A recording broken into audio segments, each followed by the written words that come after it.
All right, let's talk about one of the weirdest conflicts in history, Australia's Great Emu War of 1932. So who won? Well, the answer might surprise you. It all started with soldiers coming home from another war. After World War I, Aussie veterans became farmers. But man, life on the frontier was incredibly tough. The government promised them financial help but never delivered, leaving these farmers high and dry. And right when things seemed hopeless, an invasion began, but not the kind they were expecting. It was a massive army of 20,000 emus migrating right after their breeding season. To the emus, these farms, with all their water and wheat, look like a five-star resort. And listen, these aren't just big birds. They're huge, super fast, and incredibly tough. They devoured crops and ripped through fences, letting in a whole other pest problem: rabbits. So these farmers, being ex-soldiers, knew exactly what to ask for: military-grade machine guns. The Minister of Defense actually said yes, but of course there were a few conditions. Why would they?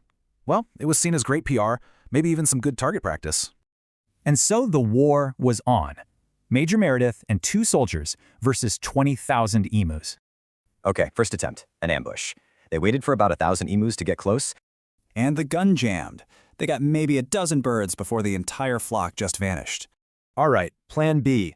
Mount a gun on a truck. That's gotta work, right? Nope. The truck was way too slow, and the ride so bumpy the gunner couldn't even aim. The emus were so good at dodging the army, one expert actually called it guerrilla tactics.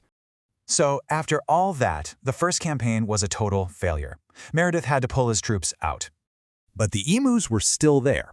So they sent him back in, this time with a little more success. So what finally worked? It wasn't the army. It was a simple bounty system for local farmers.